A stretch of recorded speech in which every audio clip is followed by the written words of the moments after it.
Pastor Noel. Magandang umaga po sa inyo lahat. Tayo po yung manalangin sa ng Diyos. Manapin ang tagila sa lahat. Kapasalamat po kami sa inyong binigay na amo na ito, O God, na ito lang is para sa iyo, for your glory alone. Kayo po ay buksan ninyong ang aming mga isip, ang mga puso para tanggapin ang salita at i-apply sa aming mga pamumuhay sa araw-araw. Ang lahat po ng kahulungan ay galing sa iyo, so inaasahan po namin ng inyong Espiritu para kami tulungan, inuwain ang salita. In the mighty name of Jesus, Amen. Bakit na po tayo mo?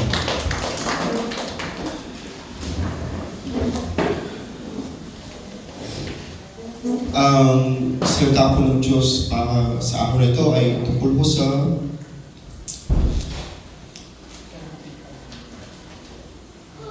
hindi na alipin, kundi kapatid, ang pagkakapantay sa ilalim ng biyaya ng Panginoon. Kaya po ay magbasa mula sa aklat. Ang sulat ni Pablo papunta kay Filemon. Babasahin ko lang po at kayo po ay makinig. Mula kay Pablo na nakabilanggo dahil kay Kristo Jesus, kasama si Timoteo na ating kapatid. Filemon, aming minamahal ng kamanggagawa sa Panginoon, kasama si Apphia na ating kapatid. Si Archippus na kapwa natin sundalo ni Kristo at mga mananampalatayang natitipon sa iyong tahanan sa pagsamba sa Diyos. Sumainyo nawa ang biyaya at kapayapaang galing sa Diyos na ating Ama at sa ating Panginoong Jesucristo. Lagi ako nagpapasalamat sa Diyos sa tuwing ipinapanalangin kita dahil nabalitaan ko ang iyong pananampalataya sa Panginoong Jesus at ang pagmamahal mo sa lahat ng mga pinabanal ng Diyos. Idinadalangin ko na sana ang pagiging mapagbigay mo na bunga ng iyong pananampalataya ay magpatuloy habang lumalago ang iyong pag-unawa sa lahat ng mabubuting bagay na ibinigay sa atin dahil tayo ay na kay Kristo. Minamahal kong kapatid, labis na nagbigay kagalakan at kaaliwan sa akin ang iyong pagmamahal sa mga mananampalataya na nagpasigla sa kanila. Ngayon, bilang apostol ni Kristo, maaari kitang utusan kung ano ang dapat mong gawin. Pero dahil mahal kita, minarapat kong makiusap na lamang sa iyo.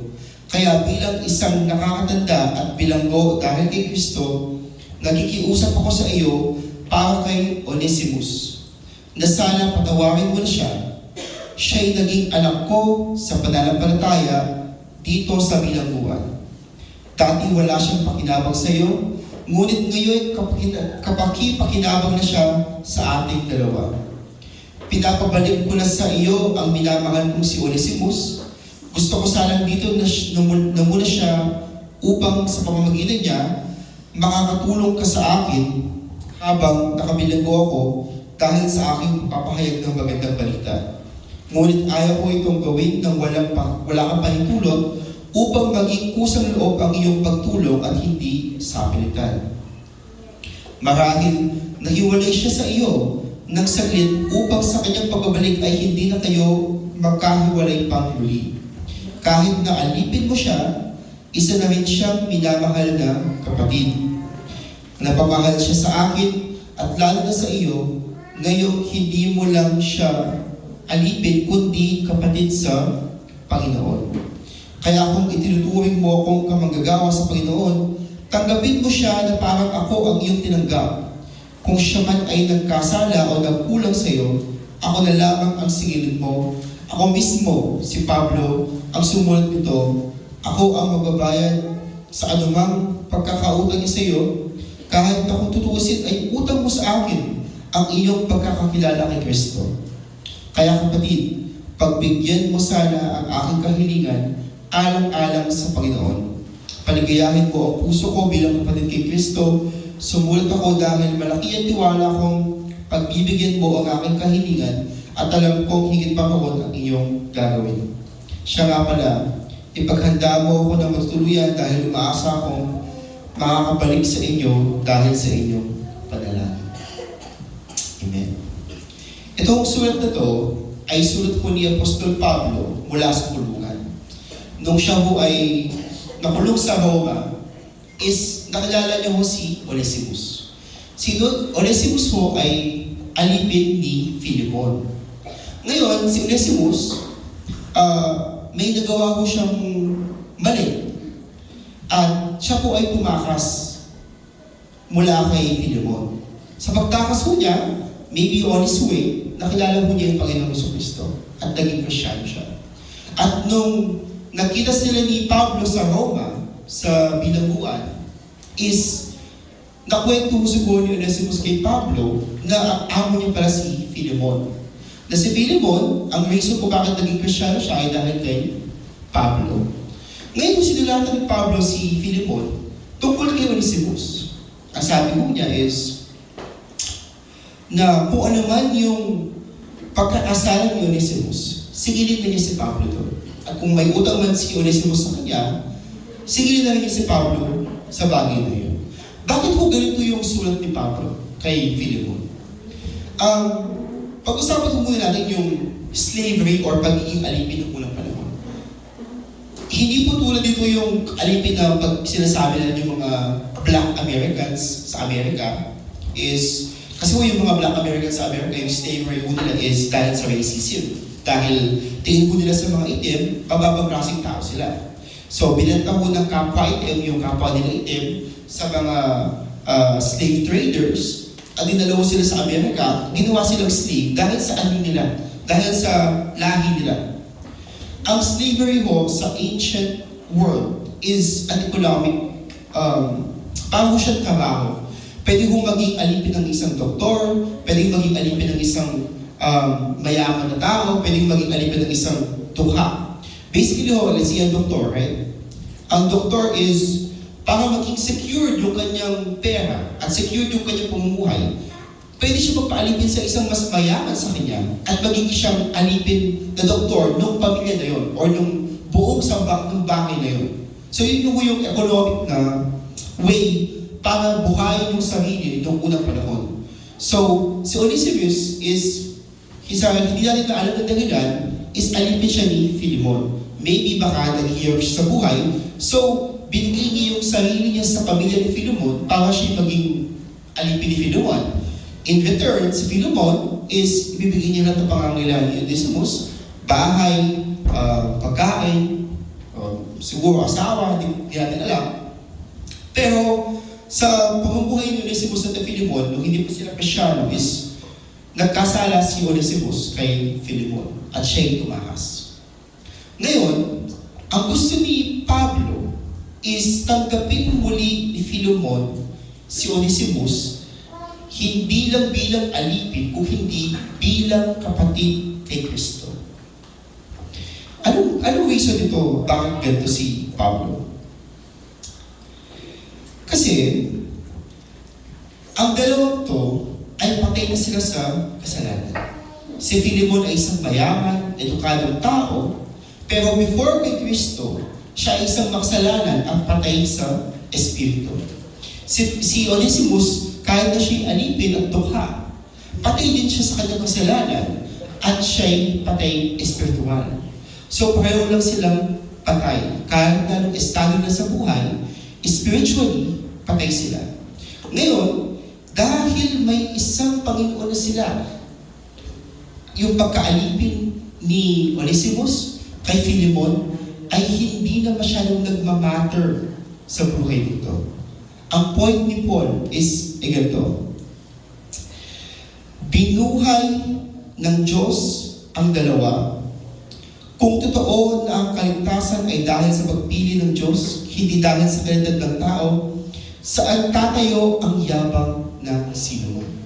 So, mapamayaman ka man, edukado ka, may alipin ka man o wala, ang estado natin sa buhay ay nagiging pantay-pantay spiritual dahil may isa tayong tagapagligtas.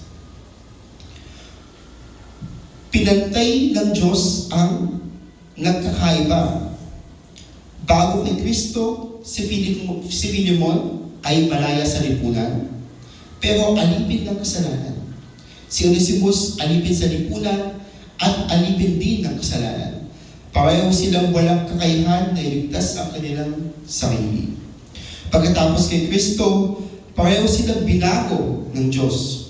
Si Filemon ay naging kamanggagawa ni Pablo sa Colossae, na ang mismong tahanan niya ay naging tunguhan ng mga tao para pag-uusapan si Kristo, sampahin si Kristo. So basically, naging, kasi parang co-worker ni Paul, pagpapalaganap ng Ebanghelyo. Si Onesimus naman is kahit na natin siyang alipin, at dahil nakilala niya si Pablo, naging katulong din siya ni Pablo sa kulungan. So basically, magkaibang tao to at magkoconnect, pero dahil kay Kristo, naging iisa sila at naging magkapantay sila sa gawain ng Diyos. Pareho silang pinatawad sa pamamagitan ni Kristo, ibinaba ang mapagmataas at initaas ang mapagpakumbaba. Ang dugo ni Kristo ang tatak ng ating pagkakapantay. Namatay si Jesus para sa kanyang mga hinirang at tiyak na ang pagtubos sa bawat isa. So basically, pwede sabihin na si Onesimus, before pumangilang ang bundong ito, pinili na siya ng Diyos. So sino si Filemon para sabihin na si Onesimus na dating alipin is mas mababa siyang uri ng tao or mababa siyang klase ng tao dahil lang siya ay isang alipin. Pero dahil sa ating pagkakaligtas kay Kristo, ang pagiging alipin, ang pagiging hari, ang pagiging edukado ay nawawalan ng bisa.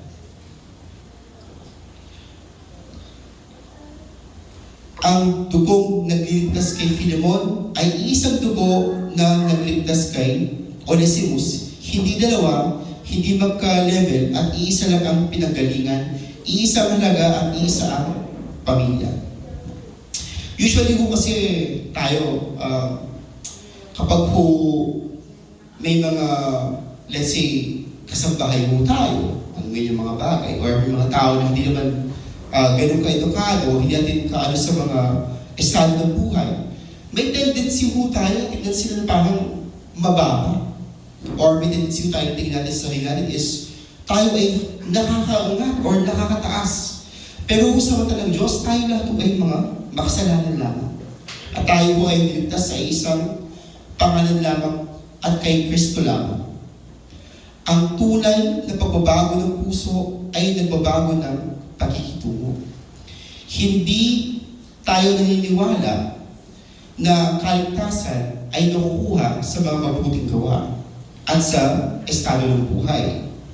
Pero naniniwala tayo na ang naligtas tiyak na magkakaroon ng bunga or pagbabago. At yun yung ina-assume ni Apostol Pablo kay Filemon.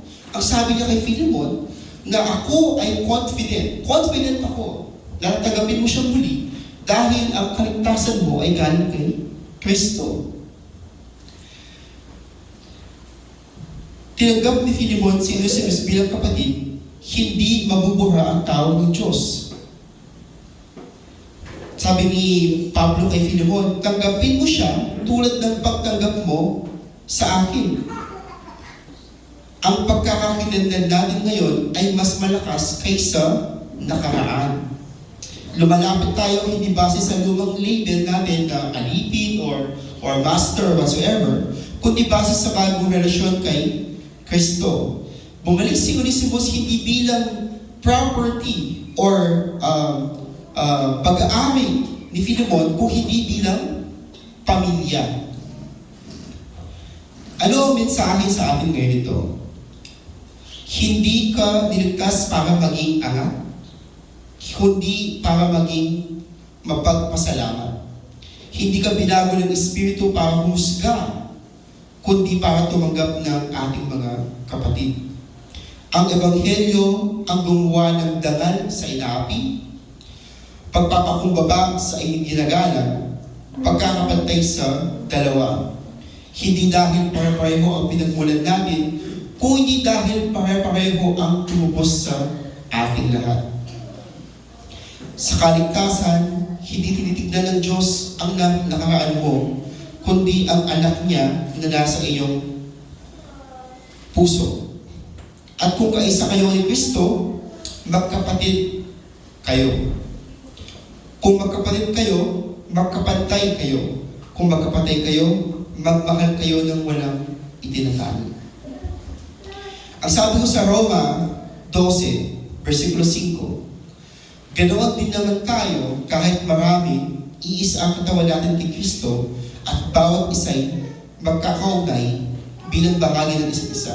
Sabi nga ni Brother Yon kanina, na tayo ay tinubos ng Panginoon na iisang katawan lamang. Okay. So, kung ano man yung mga differences natin, kailangan iset aside natin because we have one Master and one Lord.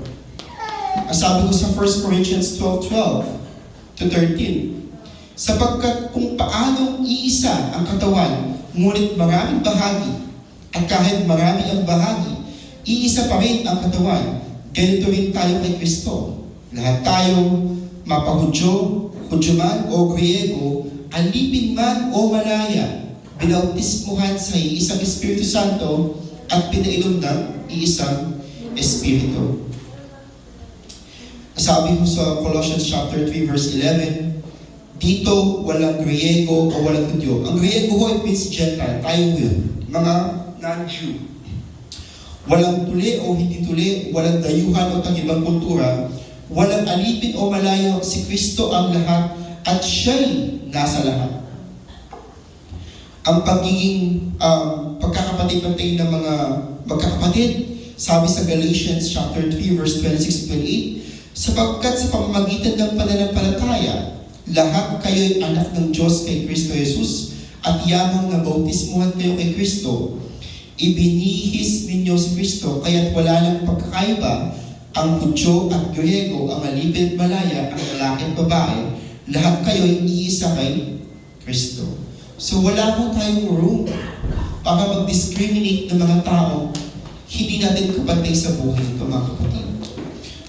Hindi po dahil mas nakakaangat ka whether sa kaalaman, edukasyon, pera, estado sa buhay, posisyon sa lipunan. Mga kapatid, tayo po ay magkakapantay sa harapan ng ating Panginoon.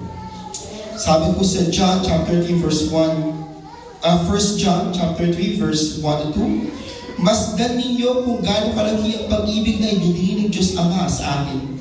Kaya tinawag tayo mga anak ng Diyos, at iyon nga tayo, mga minamahal, anak na tayo ng Diyos ngayon.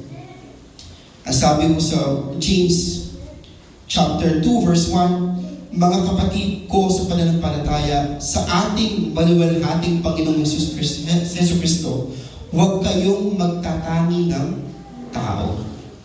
Bakit ko natin pinapahayag ang mga bagay nito?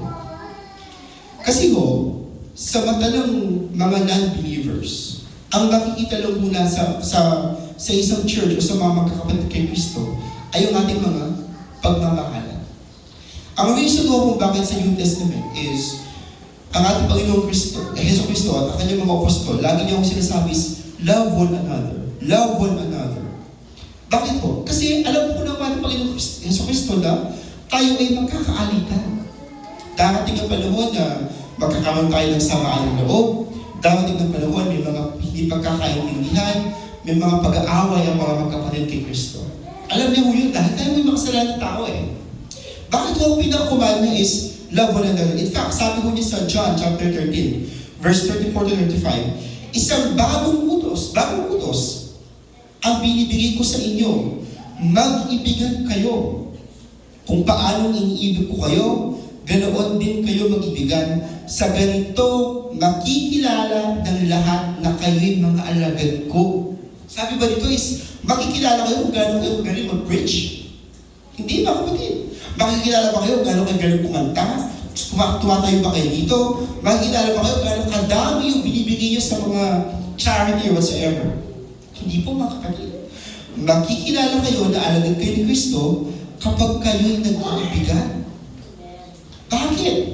Kasi kung sa isang simbahan, madami hong mga hindi pagkakaunawaan, Madaming mga tao na hindi natin kakultura at hindi natin alam yung pamumuhay nila, mga pinagdadaanan nila. So may mga chance talaga na magkakaaway yung isa't isa. At alam mo ma-reflect ang pag-ibig ni Kristo kung iibigin natin ang ating kapatid, gaya ng pag-ibig sa ating ni Kristo. Ang point ni Paul po kay Philemon is, nung time na makasalanan ka pa, pinatawad ka ni Kristo at kanyang binuhay muli at kanyang iniligtas.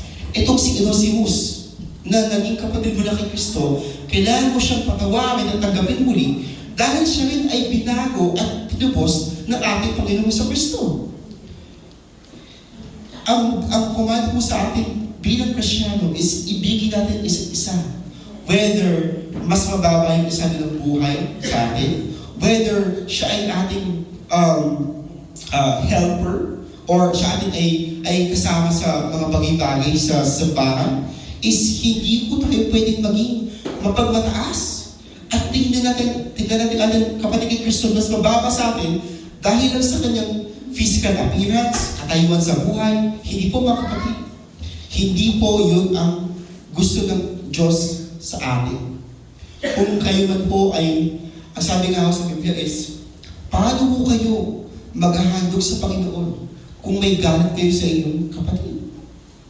Tatanggapin ko ba ng Diyos ang iyong handog? Umakanta mo kayo dito. Pero sa loob-loob niyo, may secret kayo na galit sa inyong kapatid. Tingin niyo ba tatanggapin ng Diyos ang iyong inaalay sa Kanya? Hindi po.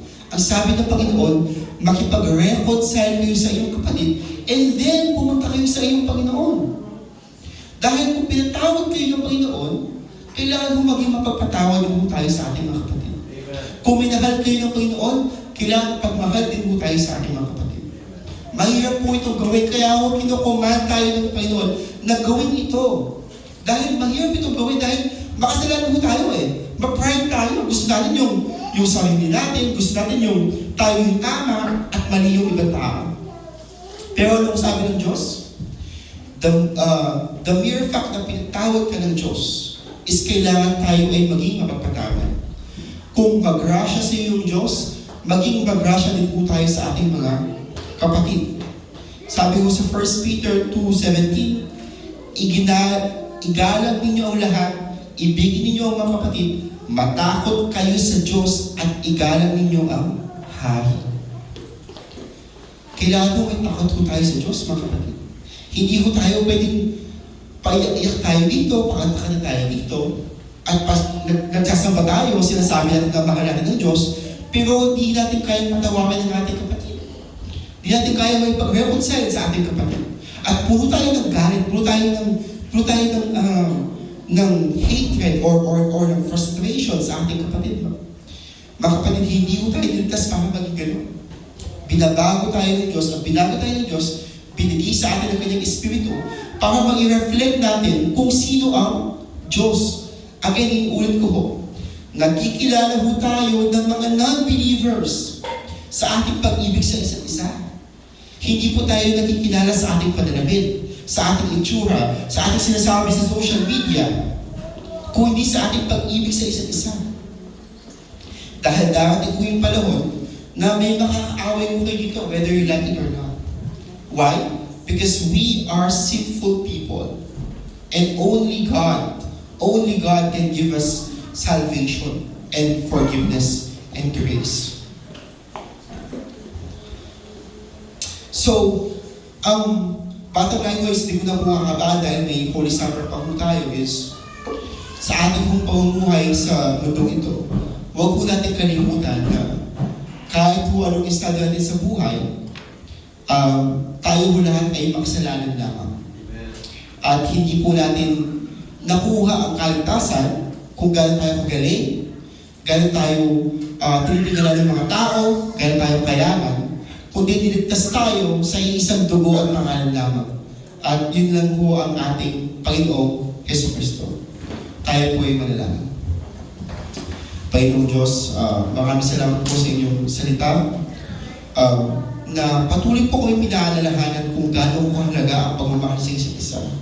Na ito ho ang way para makilala ng ibang tao, ng mga non-believers, na kami ay iyong mga anak at inyong mga alagad. Kung ano man po ang aming alitan sa isa't isa, kung kami po ay may dinadamdam sa aming madamdamin, kayo po ay yung linisin at bigyan, O Diyos, ng urge para patawarin ang isa't isa, makipag-reconcile sa aming kapatid, para may-reflect po namin kung gaano kayo pagmamahal niyo sa amin at inyong pagpapatawad po sa amin. Naway may sa pamuhay po namin ng inyong salita at magbigay ito ng kalwalhatian sa inyong pangalan. This we pray in the mighty name of Jesus. Amen.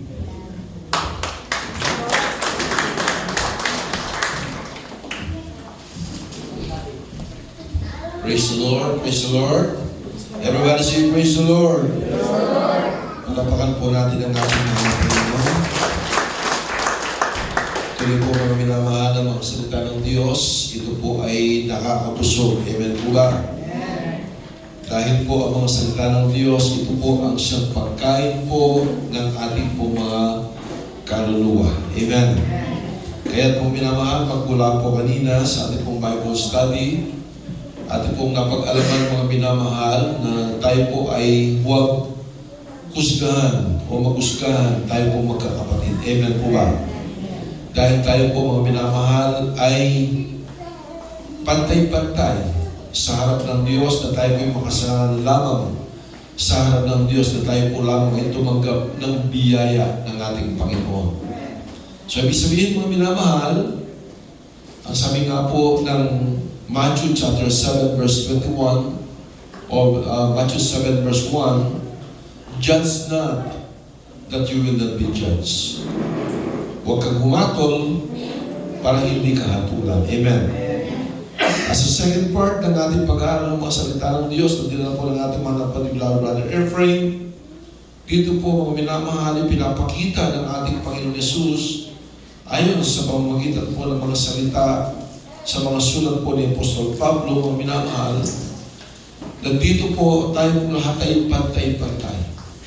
Walang mayaman po rito, walang mahirap po rito. Walang may pinag-aralan po rito at mataas ang pinag-aralan. Bagkus kapatid, ang sabi ng Biblia, na tayo pong lahat ay tumanggap ng biyaya ng Diyos at ng kapatawaran ng ating Panginoon. Amen. Tayo pong lahat ay pakasalanan sa harapan ng Diyos, na tayo pong lahat ngayon ay tinawag ng Panginoon upang tayo po ay maglingkod sa Kanya. So ibig sabihin kapatid, hindi mahalaga na ikaw ay konsihal ng syudad. Mga minamahal, hindi pinag-uusapan po rito na ikaw ay dukha sa mundo ito. Walang diskriminasyon sa harap ng Panginoon. Hindi sasabihin ng Diyos, kapatid, na ito, mas paborito ko ito, ang aking anak na si Noel, dahil siya ay may pinag-aralan. Ito, ang anak kong ito, dahil wala siyang pinag-aralan, siya'y mas higit kong iniibig si Noel dahil mas mataas ang kanyang pinag-aralan. No. Sa harapan ng Diyos, tayo pong lahat ay pantay-pantay dahil tayo pong lahat ay mga alipin ni Kristo. Amen. Everybody say praise the Lord. Kaya po mga namahal, upang ating pong matalo ang ating kalaban na si Satanas, at ang sabi ng Biblia that we do not wrestle against flesh and blood, but against power, principalities, against the power of darkness. Yan po ang ating kalaban, mga minamahal. Kaya po kapatid, upang matalo po natin yan, ang susi upang matalo natin si Satanas, yung pagpapakumbaba or humility. Amen. Dahil si Satanas ay punong-puno ng pride, kapatid. So para matalo natin si Satanas, kinakailangan ang mga Kristiyano ay manatiling nasa ibaba at palaging nagpapakumbaba sa paningin ng ating Panginoong Jesu Cristo. Amen. Palapakan po natin ang Panginoon. At ngayon po mga minamahal, tayo po tarang na po sa ating pong pagsagawa po ng banal na hapunan, mga minamahal. At habang kapatid, idinidistribute ang katas ng ubas na sinisimbolo ng dugo ng Panginoon at ang tinapay na sinisimbolo ng katawan ng Panginoon, tayo po muna ay panadaling tumayo kapatid at umawit po tayo ng awitin para po sa ating Panginoon. Hallelujah! Tayo lang minamahal ay malagsisi. Pagpakumbaba sa halaman ng ating Panginoon, upang tayo ay maging karapat-dapat sa ating pong sinasagawa.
Meron pong paalala itong si Apostol Pablo, kapatid, bago po tayo tumako sa ating pong pag-take ng Holy Supper.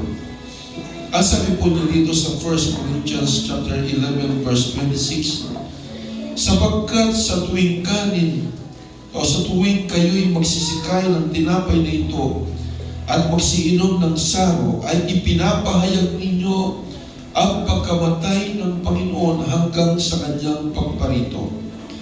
Kaya't ang sino mang kumain ng tinapay o uminom ng saro ng Panginoon sa paraang hindi nararapat ay magiging salarin sa katawan at dugo ng Panginoon.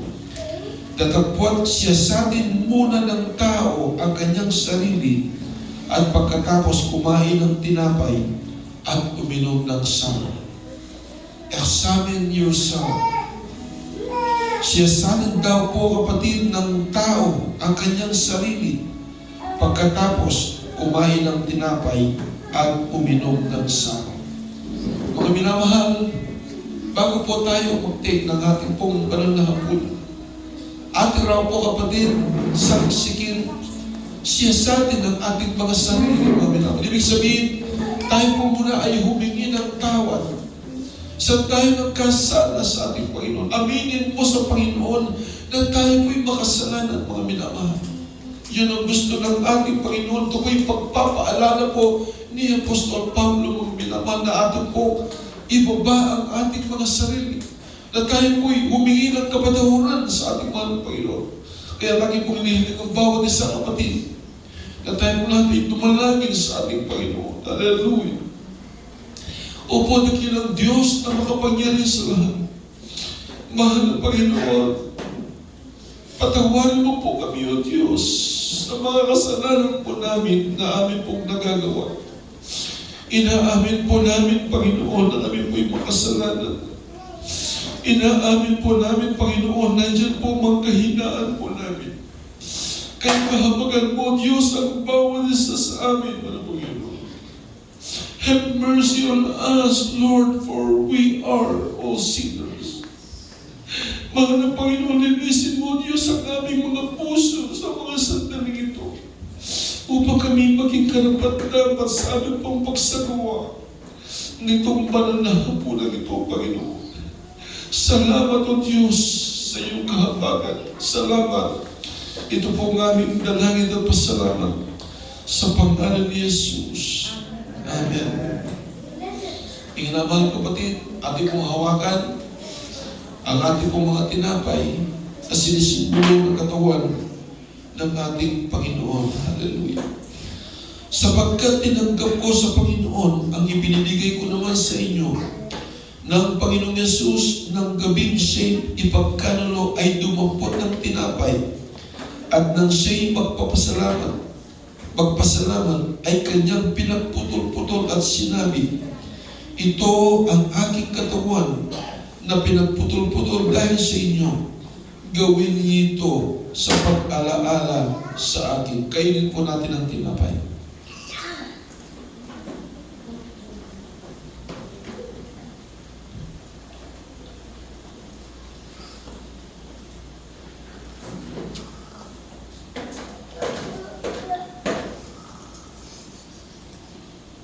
Ating pong hawakan ng sa amin. Gayun din naman ang saro pagkatapos ng paghapon na sinasabi ang saro ito ay ang bagong tipan sa aking dugo. Gawin niyo ito sa tuwing inyong inumin sa pag-alaala sa akin.